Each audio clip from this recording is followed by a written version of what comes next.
Hi hello నమస్తే welcome back to my channel Tirupalu Chinni's vlogs. అందరూ ఎలా ఉన్నారు, బాగున్నారా? నేనైతే చాలా బాగున్నాను.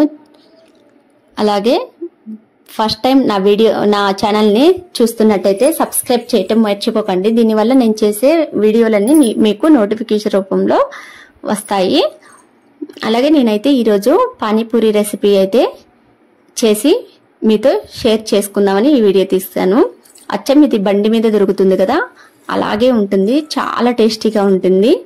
చూడండి, నేనైతే తెల్ల బఠానీలు తీసుకొని వాష్ చేస్తున్నాను.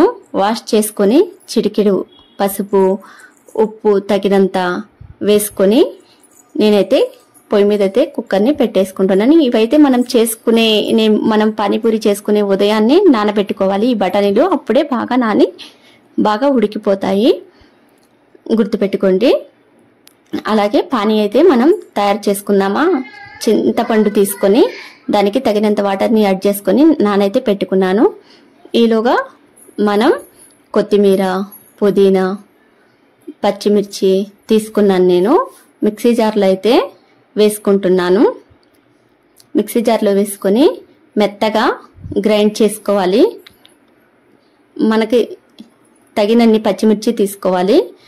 మీరు మంట తినగలిగితే తినని చూసుకోండి. ఇప్పుడైతే గ్రైండ్ అయింది కదా, కొంచెం కల్లు ఉప్పు తీసుకొని మిక్సీ జార్లో మెత్తగా గ్రైండ్ చేసుకొని వాటర్లోకి దీన్నైతే వంపేసుకోవాలి. చూడండి, ఇలా అయితే రెడీ అయింది. దీంట్లో చాట్ మసాలా యాడ్ చేసుకోవాలి. మనం రుచి చూసుకోవాలి ఉప్పు సరిపోయిందా లేదా అని. నేనైతే చాట్ మసాలా యాడ్ చేస్తున్నాను. ఇక్కడ పానీ అయితే రెడీ అయిపోయింది. ఈలోగా మనం కుక్కర్లో వేసుకున్న బఠానీ అయితే ఉడికిపోయింది. మూత అయితే తీసి చూసేసాను. చూడండి, మెత్తగా అయితే ఉడికిపోయింది కదా, బాగా ఉడికింది.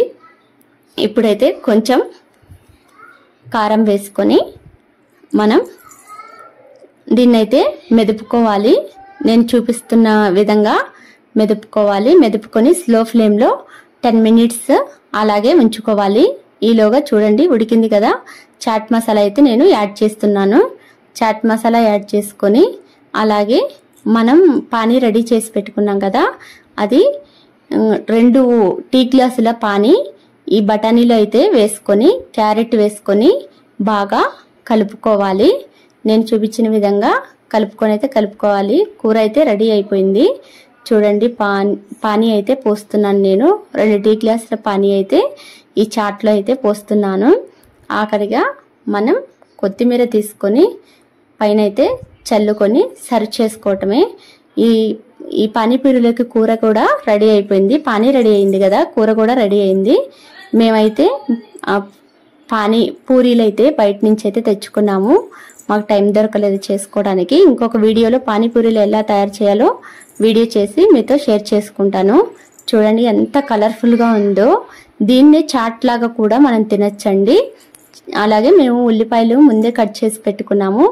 ఇలా సర్వ్ అయితే చేసుకున్నాము. నేను ఇక్కడ టేస్ట్ చూడటానికైతే రెడీ అయిపోయాను. చూస్తుంటేనే నోరూరిపోతుంది కదా. అందులో ఆడవాళ్ళకి పానీపూరి అంటే చాలా ఇష్టం కదా. ఈ వీడియో నచ్చితే లైక్ చేయండి, షేర్ చేయండి, కామెంట్ చేయండి.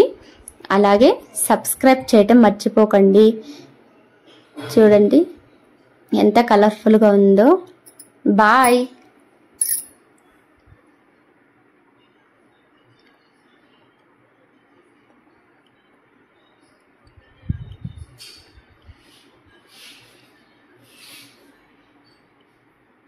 ఓకే.